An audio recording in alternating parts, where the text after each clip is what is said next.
e os entregou ao hospedeiro, dizendo: cuida deste homem, e se de alguma coisa gastares a mais, eu te indenizarei quando voltar. Qual destes três te parece ter sido o próximo do homem que caiu na mão dos salteadores?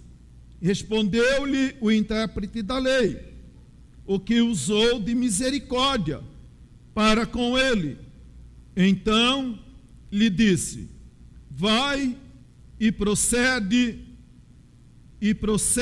tu de igual modo. Amém, amados? De manhã nós meditamos sobre uma igreja que agrada o coração de Deus. E nós, pelo tempo, apenas demos uma introdução. Eu quero pensar ainda, prosseguindo a mensagem de hoje pela manhã, sobre esse desafio que pesa sobre nós, de ser uma igreja que agrada o coração de Deus. Igreja tem de muitos tipos, de muitas formas, de muitas maneiras, mas o desafio não é apenas ser uma igreja. O desafio maior é ser uma igreja que agrada o coração de Deus. Nós usamos pela manhã o pedido de Davi, que, consciente da sua limitação, do seu pecado, das suas lutas, das suas imperfeições, ele ora ao Senhor, pedindo ao Senhor que as palavras dos seus lábios e a meditação do seu coração fossem todas elas agradáveis na presença do Senhor, rocha minha e redentor meu. Também falamos sobre Jó, quando a Bíblia diz que o próprio Satanás, agora diante do Senhor, o Senhor desafia ao inimigo da nossa alma a ver a integridade daquele homem, a retidão daquele homem, o temor daquele homem. E o Senhor mesmo então testifica a favor de Jó, dizendo que em toda a terra não havia homem igual o nosso irmão Jó. Nós sabemos, meus amados, que quando nós fomos salvos pelo Senhor, nós também fomos chamados, escolhidos pelo Senhor com um propósito. Quando nós estamos longe de Deus, a nossa vida, e esse é o questionamento que muitas pessoas fazem: qual é o propósito da minha existência? Para que eu existo? Para que eu fui criado? Será que tem algum objetivo? Será que tem algum propósito a minha existência? E eu creio, meus amados, que esse é um dos motivos que leva muitas pessoas ou ao desespero, ou ao suicídio, ou algum tipo de patologia, porque não encontrou ainda o propósito da sua vida. Quando nós olhamos para a palavra de Deus, a palavra do Senhor diz em Gênesis capítulo 12, que Deus manda Abraão pegar a sua mulher, a sua família, sair do meio da onde ele estava e ir para uma terra que o Senhor iria lhe mostrar. Veja bem, amado, o nosso primeiro desafio, que alguns irmãos, hoje pela manhã, deram testemunho público que entenderam. Sair de algum lugar para ir em direção a outro lugar. Não é sair de um lugar e caminhar a esmo, caminhar sem direção, caminhar sem rumo, Deus tira Abraão de um lugar e ali para que Abraão ele vivesse o propósito de Deus para a vida dele, foi necessário ele deixar a sua própria família. Família é bênção, família é propósito de Deus, mas muitas vezes, amado, o primeiro obstáculo que muitas vezes uma pessoa pode encontrar quando manifesta o desejo de servir ao Senhor, ele vai encontrar esse primeiro obstáculo muitas vezes dentro da sua própria casa, que não vai entender, que não vai compreender, porque antes a pessoa era dessa maneira, tinha esse tipo de comportamento, e agora só fala de ir na igreja, só fala de ler a Bíblia, né? Antes ele fazia ou ia comigo a esse lugar, agora ele, porque virou crente, não quer ir mais nesse lugar, está evitando algum tipo de pessoa. Abraão, ele tinha que vencer, para que ele vivesse o propósito de Deus para a vida dele, foi necessário deixar a sua própria família, porque certamente permanecendo ali no meio da sua família, Abraão não conseguiria viver o que Deus tinha preparado para ele. Então a Bíblia diz que Deus, ele ordena para Abraão, para que deixasse aquele lugar, para que deixasse a sua família, para o lugar que eu te mostrarei. Graças a Deus que hoje, nesse sentido, nós estamos melhores do que Abraão. Abraão não sabia para onde ele ia, mas graças a Deus, amados, eu e você, em Cristo, sabemos para onde nós iremos. Graças a Deus que em Cristo, Abraão saiu para o lugar que o Senhor ia mostrar. Estava ligado ao futuro, a uma esperança, a uma promessa. Mas graças a Deus que agora, em Cristo, nós sabemos qual é o destino da nossa alma. Já estamos em uma vantagem muito maior e melhor do que Abraão. Abraão sai daquela terra, sai daquele lugar, sai do meio da sua família e vai para o lugar onde Deus tinha preparado para ele. E é interessante, amados, que nós devemos sempre lembrar como crentes em Cristo, que Deus, ele nos chama, ele nos escolhe, mas tem um propósito para tudo isso. Deus prometeu a Abraão, quando nós continuamos lendo lá em Gênesis 12, quando o Senhor ele diz a Abraão, né, sai e vai para o lugar que eu te mostrarei, e o Senhor diz, eu farei de ti, né, eu farei de ti uma grande nação. A palavra de Deus também diz, né, que o Senhor faria de Abraão uma grande nação, e que através da vida de Abraão, todas as famílias da terra seriam abençoadas. De que forma?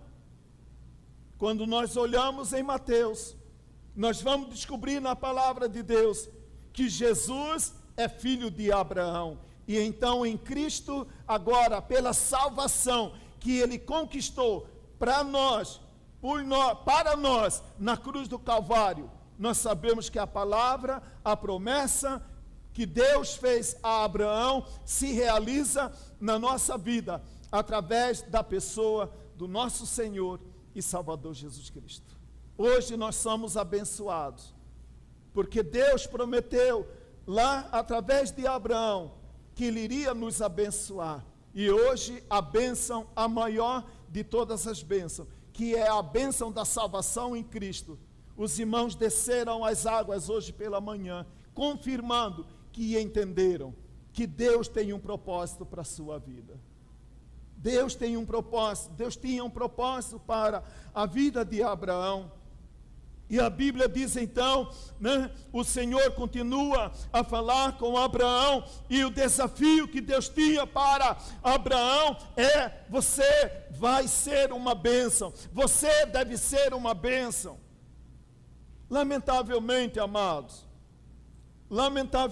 ainda essa semana estava conversando com uma das nossas irmãs em Cristo, que muitas vezes nós temos ouvido alguns comentários a respeito de determinados ministérios, determinados pregadores da palavra, e quando a gente ouve algo de desagradável a respeito desse ministério X ou Y, pessoa A ou B, nós temos que ficar quietos, porque não estão vivendo o propósito de Deus, estão vivendo muitas coisas, menos o propósito de Deus, menos o propósito de Deus para com a vida deles como igreja do Senhor.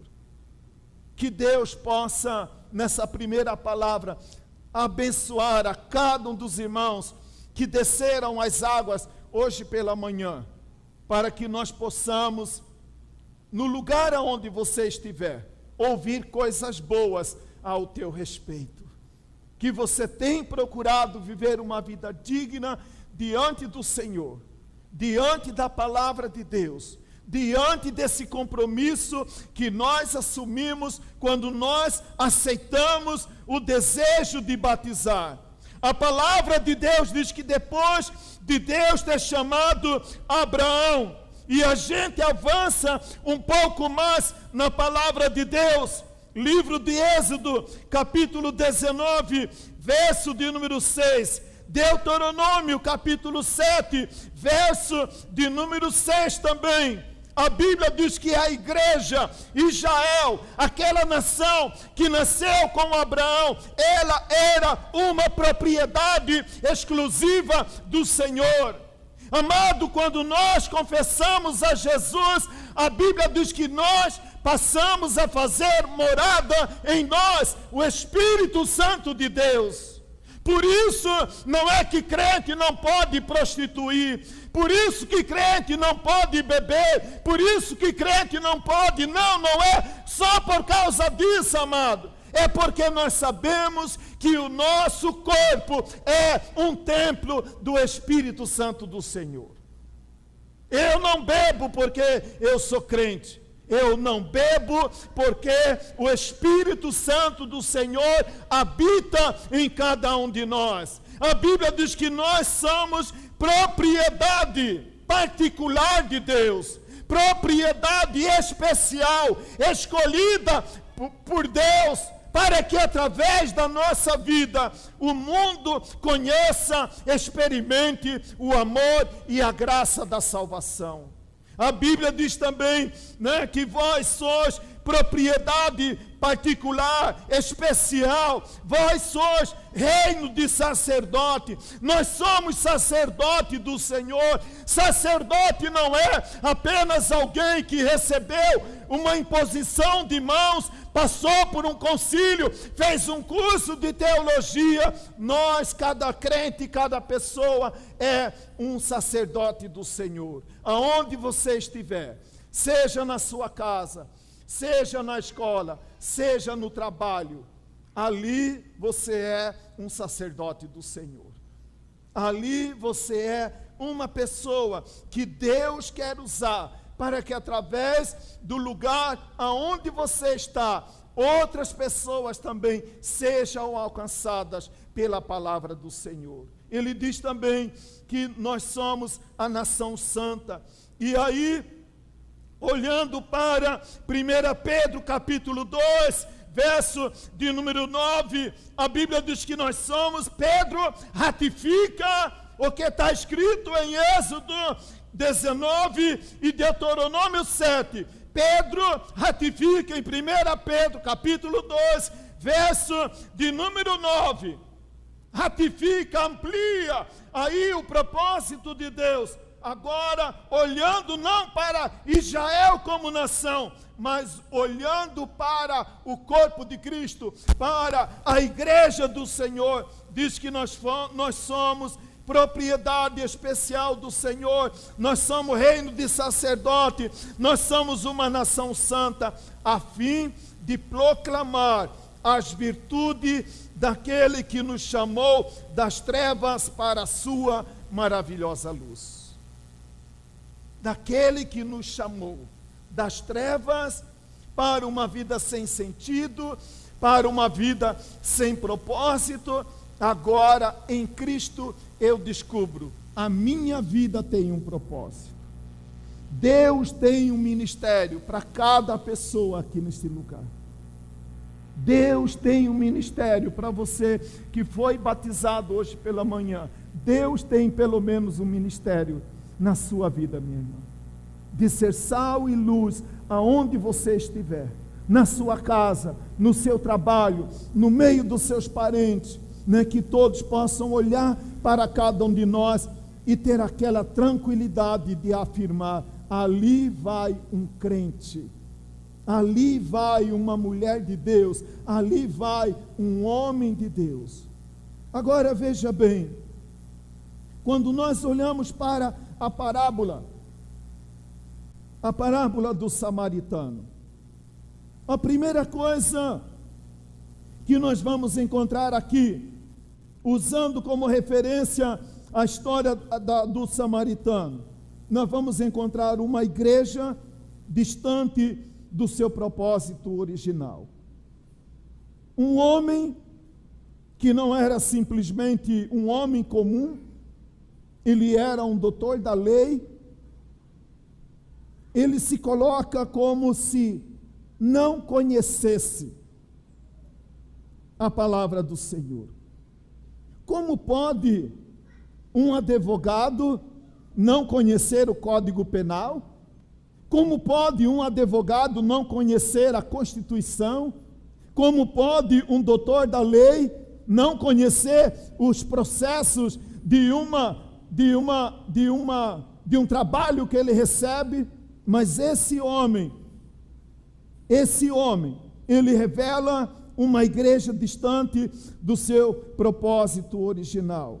Veja bem, amado, que esse homem, essa igreja, né, ali na figura do doutor da lei que interpela Jesus, na verdade ele não tinha dúvida.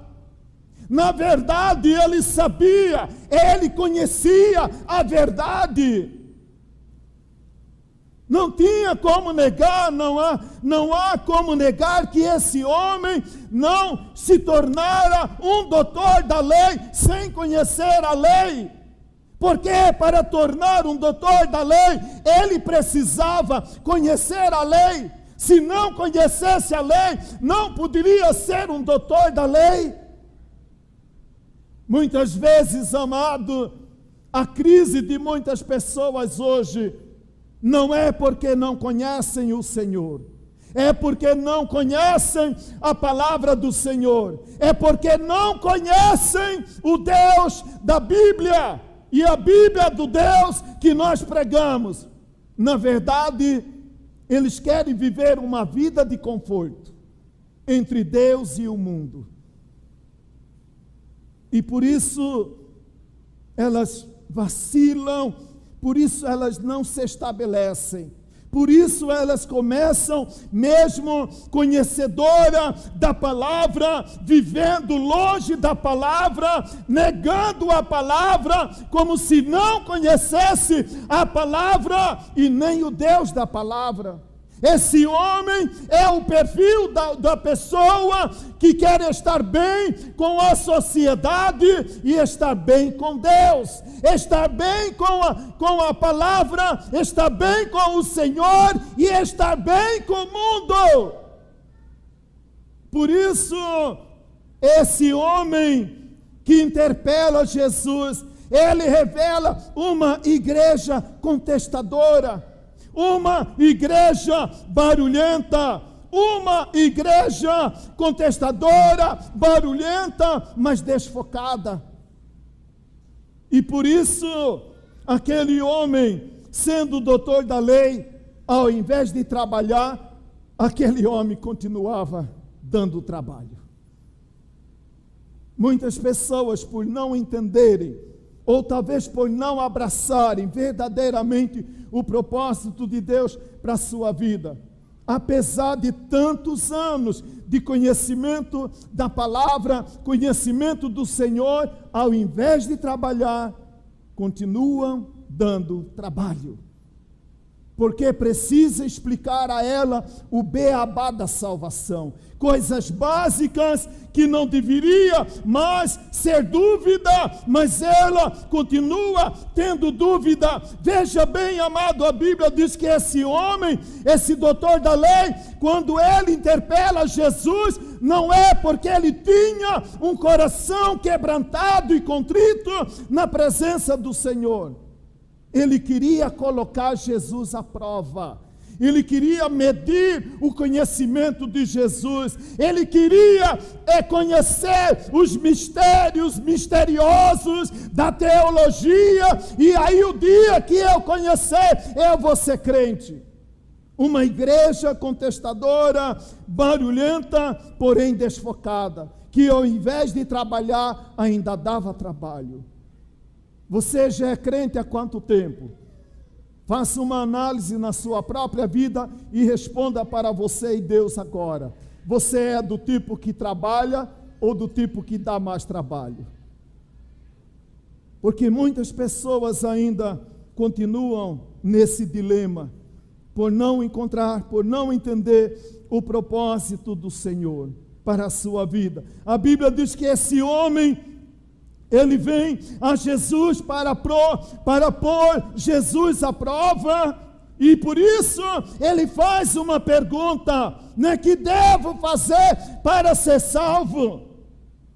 Ele ainda tinha crise com uma pergunta tão banal, com uma pergunta tão simples. Aquele homem tinha crise com a sua própria salvação, sendo um doutor da lei. Por quê? Porque ele representa uma igreja distante do seu propósito original. Uma igreja que se perdeu dentro da igreja. Uma igreja que se perdeu dentro do seu tradicionalismo, dentro das suas coisas. E esse homem então pergunta a Jesus: que devo fazer para ser salvo? E a outra pergunta também, amado, parece ser sentido. Não tem sentido a essa pergunta ser feita por um doutor da lei. Ele pergunta para Jesus: quem é meu próximo? Na verdade, quando ele pergunta quem é o meu próximo, no fundo ele sabia quem era o seu próximo. Ele sabia. Mas ele não queria ajeitar a sua vida naquele perfil. Então ele queria alguma coisa negar aquilo que ele sabia que era uma coisa básica na sua vida. Negar ameniza a consciência, negar ameniza a alma, negar, né, o conhecer. Então esse homem, ele vai lá com umas perguntas tão banal, tão insignificante. Ele sabe o que deve fazer e ele sabe o que não deve fazer. Ele sabe, mas ele queria justificar a si. Hoje quantas pessoas querem justificar a si mesma? Ao invés de admitir seu pecado, sua falha, sua limitação, mas ela precisa justificar a si mesma para amenizar o seu sentimento de culpa, para não admitir o seu erro. Esse homem, esse doutor da lei, revela uma igreja distante do seu propósito original. Aí a Bíblia continua no segundo exemplo. Agora Jesus começa a contar a parábola para aquele homem. Veja bem, amado, Jesus contando uma parábola para falar de coisas espirituais para um doutor da lei. A gente usa figura de linguagem para falar do reino de Deus para uma criança, para um neófito, para um recém-convertido. Então ele precisa de alguma coisa, de uma figura de linguagem que facilite a assimilação, que facilite o seu entendimento, que facilite a sua compreensão. Jesus conta a esse homem uma parábola. E esses dois elementos que nós encontramos agora na parábola contada por Jesus, representada pelo sacerdote e pelo levita, revela o segundo quadro de uma igreja que não agrada ao Senhor. Uma igreja religiosa e indiferente. Quando nós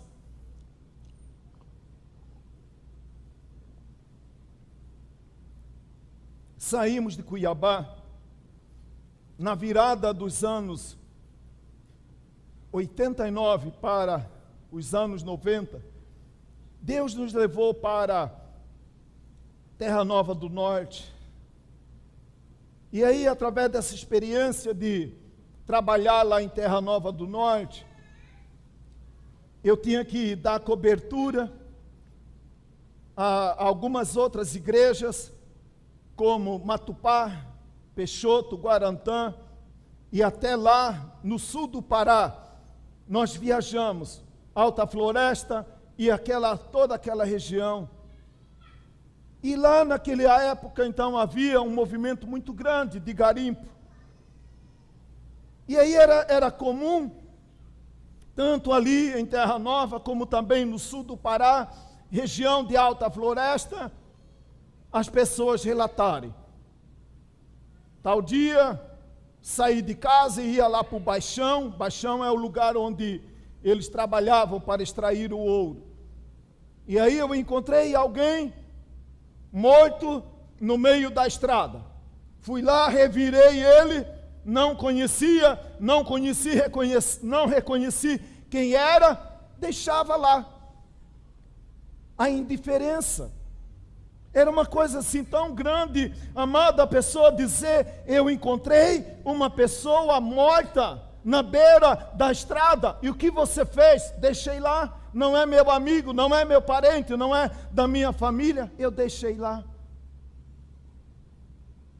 Nós não vivemos tempos muito diferentes, quando muitas vezes, amados irmãos, ocupados demais, nós somos indiferentes às dores das outras pessoas. Nós somos indiferentes, não temos tempo. O sacerdote, a Bíblia diz que ele viu o homem. Era impossível não ver aquele homem. A Bíblia diz que ele passou de largo, passou longe. Não, para que me envolver com esse homem? Esse homem aí vai me dar um problema muito grande, vai ocupar meu tempo, quem sabe vou precisar até gastar meu dinheiro com ele. Não, deixa ele aí, não é meu amigo, não é da minha família, não é meu parente, por que preocupar com ele? E aí a Bíblia diz que o levita passa também, vê a mesma situação, olha, vê aquele homem caído, né? A Bíblia diz também que ele evita, passa longe, porque ele não queria problema. Hoje, amado, nós vivemos assim, né? Socialmente falando, e isso muitas vezes atinge a nós como igreja. A atitude do sacerdote, a atitude daquele levita, não é meu parente, não é meu amigo, não é da minha família, então não tenho nada de ver com isso. Que alguém se preocupe com essa pessoa. Essa era a compreensão do sacerdote, essa era a compreensão do levita. se não é da minha família, se não é meu parente, se não é meu conhecido, eu não me envolvo. Porque eu não quero problema com a minha vida. Porque eu já tenho problema demais. Porque eu já tenho problema demais. Eu já tenho dificuldade demais. Meu amado, minha amada, nós temos falado isso aqui com muita frequência. Hoje vivemos tempos difíceis. Quando essa crise passar ou amenizar, estava compartilhando ali com a irmã, agora há pouco, qual família não terá passado por uma experiência de morte? Não é só uma, não é só duas. Ano passado, dia 6, meu aniversário, dia 7 ou dia 5, a minha tia, que eu sempre considerei minha segunda mãe, agora vai fazer 1 ano que ela também faleceu.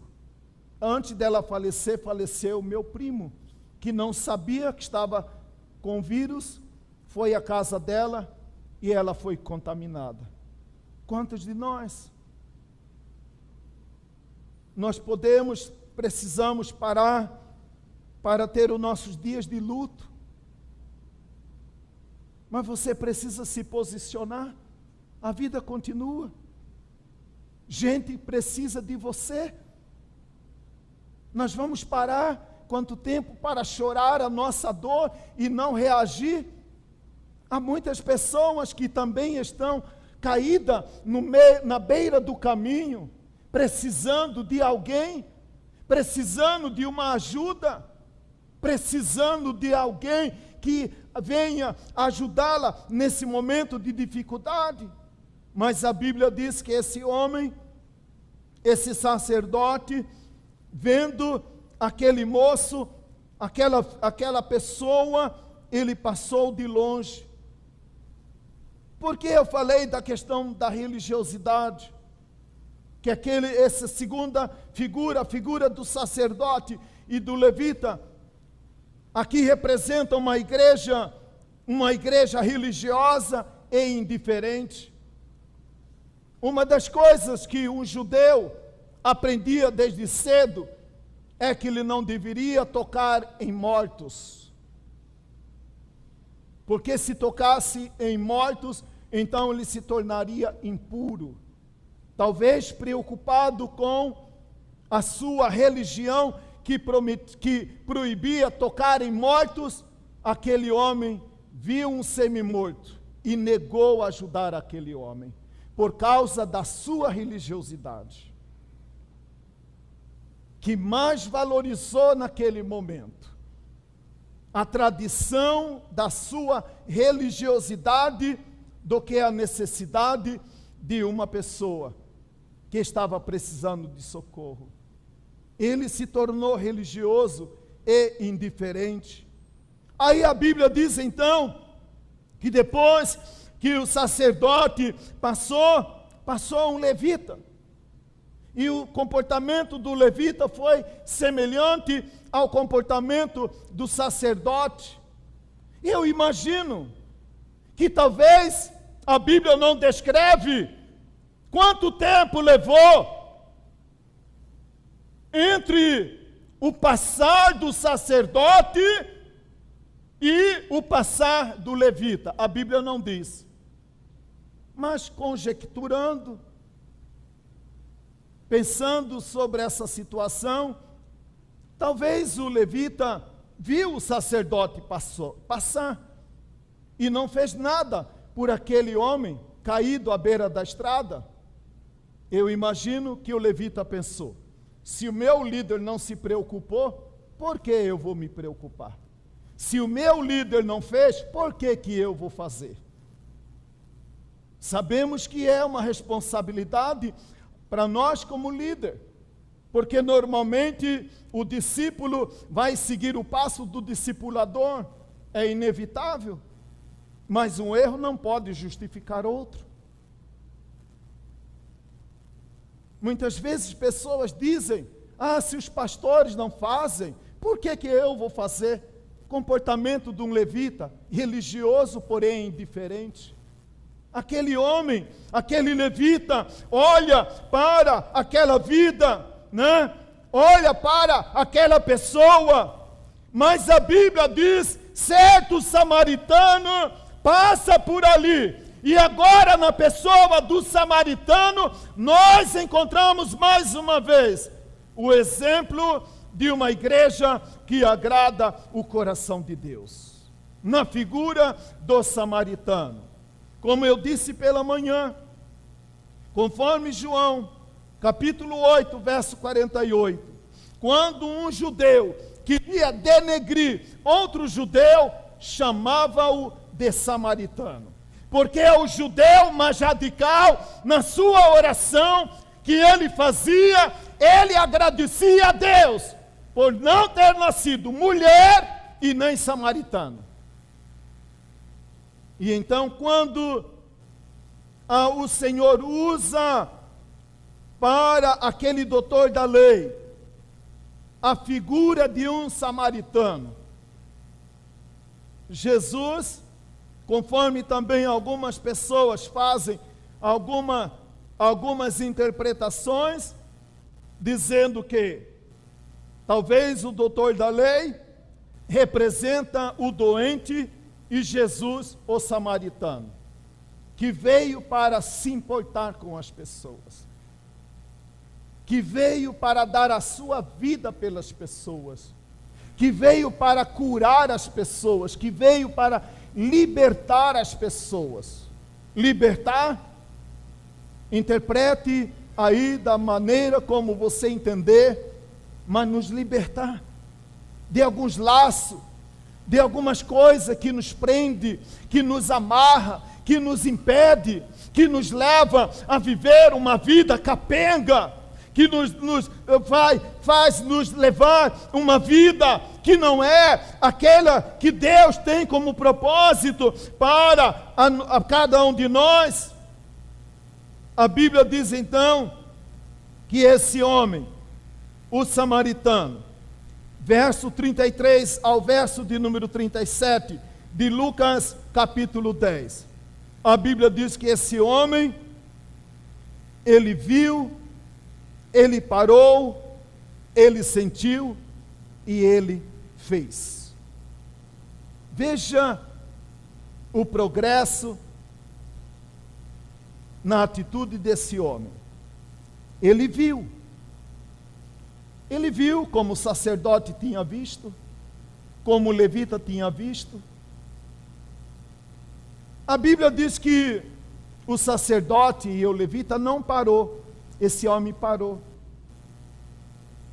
Muitas vezes, amados irmãos, eu e você, que temos como propósito ser uma igreja que agrada o coração de Deus, ter tempo para parar e ouvir as pessoas,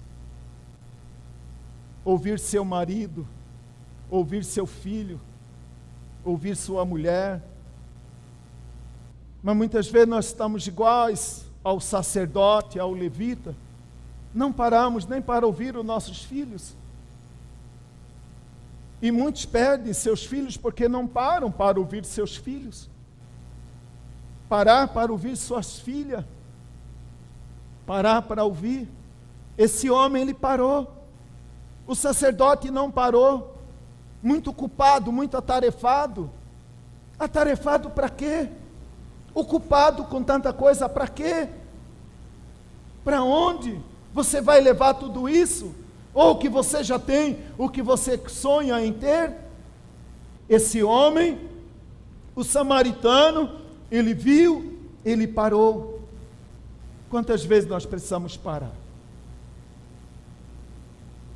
Muitas vezes, amado, a gente passa por essa experiência, aqui no gabinete, ou fazendo visita para alguém, aí a gente nem precisa perguntar, mas a gente vê estampado na fisionomia, como foi bom parar para ouvir aquela pessoa. Não precisou de dinheiro, não precisou de presentes caros, apenas parar para ouvir. Uma igreja que agrada ao coração de Deus é uma igreja que vê e para ouvir, para perceber. É se agitar muito na vida, nos impede de ver coisas muito simples que muitas vezes está acontecendo na nossa própria casa, porque a gente não para pensar, não para perceber. Aí a Bíblia diz que esse homem, ele viu, ele parou, e aí a Bíblia diz que ele sentiu compaixão. Sentir compaixão é apaixonar por alguém. Compaixão.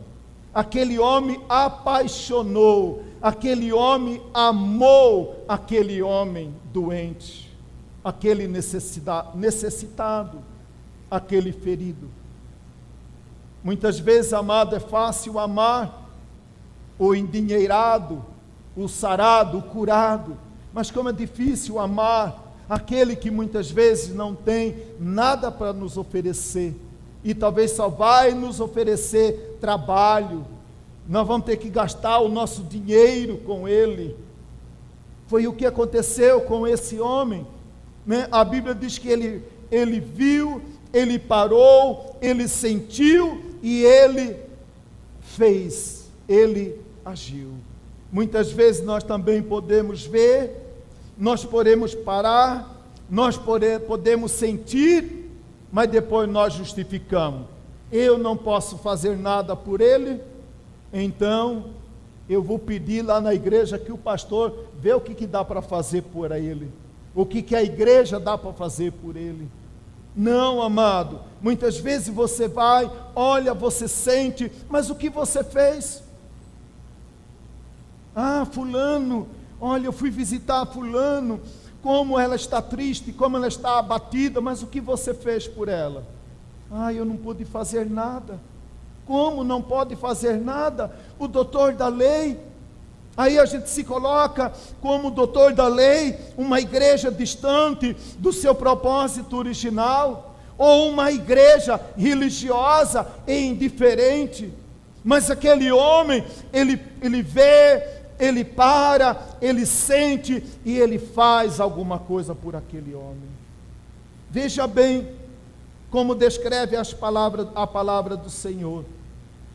A palavra do Senhor diz, a palavra do Senhor nos mostra que esse homem, esse samaritano, ele deu o primeiro socorro. Ele não podia fazer tudo. Essa é a nossa missão como igreja. Muitas vezes, irmão, você como líder de um pequeno grupo, você que está discipulando alguém, tem coisas que você pode fazer por aquela pessoa. Você já conhece demais e pode ajudar aquela pessoa. Talvez você não pode fazer tudo, mas por isso que você tem o seu supervisor. Se o supervisor do seu pequeno grupo não dá conta de fazer, por isso que estamos aqui como pastores, para ajudar você. Então aquele homem, o samaritano, ele não podia fazer tudo, mas ele deu o primeiro socorro. E nós vamos encontrar pessoas no decorrer da nossa vida, onde vai precisar de um primeiro socorro. O corpo de bombeiro vai na rua, resgata alguém, ele dá o primeiro socorro. Ele não pode fazer tudo, mas ele leva até o hospital. Aquele homem, ele não podia fazer tudo, mas ele deu o primeiro socorro, ele deu atenção para aquele homem, ele olhou com compaixão para aquele homem. Não podia fazer tudo, então não vou fazer nada? Não, amado, sempre podemos fazer alguma coisa. Quando nós amamos a Deus e o próximo como a nós mesmos, sempre temos como fazer alguma coisa. Aquele homem faz, não podia fazer tudo. Aí a Bíblia diz que ele vai e entrega aquele doente, né? Ele diz a Bíblia que ele vai e entrega aquele homem à hospedaria. A hospedaria podemos aqui comparar com a igreja. Você vai dar o primeiro socorro, os primeiros passos na fé para aquela pessoa, ajuda aquela pessoa, dá o primeiro socorro, ensina o beabá para aquela pessoa. Não dando conta, nós temos como você fazer alguma coisa e a igreja completar a obra que você iniciou. A Bíblia diz que aquele homem, ele encontra o doente à beira da estrada. A Bíblia diz que ele aplica azeite e vinho. Veja bem, azeite e vinho. Ele limpa os ferimentos daquele homem e o vinho alivia o sofrimento daquele homem. Ele alivia o sofrimento daquele homem. Nós sabemos, amados, que nós vivemos num mundo onde nós podemos aliviar a dor de alguém. Se nós queremos ser uma igreja que agrada o coração de Deus, todos nós podemos aliviar o sofrimento de alguém. Basta que amemos a Deus, como diz a palavra do Senhor, e ao próximo como a mim mesmo. Esse homem, a Bíblia diz que ele então garante, né, a plena recuperação daquele doente. Dá atenção, dá os primeiros socorros, leva até a hospedaria e tira parte do seu próprio dinheiro para abençoar a vida daquele homem. Quando nós ofertamos, quando nós dizimamos, nós estamos adorando ao Senhor e reconhecendo que tudo é de Deus e tudo é para o Senhor. Aquele homem, ele tirou parte do seu dinheiro, ele pagou 2 diárias para aquele homem, dono da hospedaria, para cuidar dele. Ainda deu uma garantia, dizendo: se porventura não for suficiente, eu estou viajando, mas eu vou voltar. Quando eu voltar, eu vou pagar. Se tem alguma dívida pendente, eu vou pagar a dívida dos outros. Uma igreja que quer agradar o coração de Deus. Jesus morreu na cruz para pagar a minha dívida e a sua dívida. Se queremos ser uma igreja que agrada o coração de Deus, esteja pronto para pagar o preço que for preciso para ser uma igreja que agrada o coração de Deus. Que Deus possa nos abençoar, amados. Que Deus possa nos ajudar para que nós possamos estar olhando para a figura desse homem, o bom samaritano, e que Deus nos ajude para que nós consigamos então ser essa igreja que agrada o coração de Deus.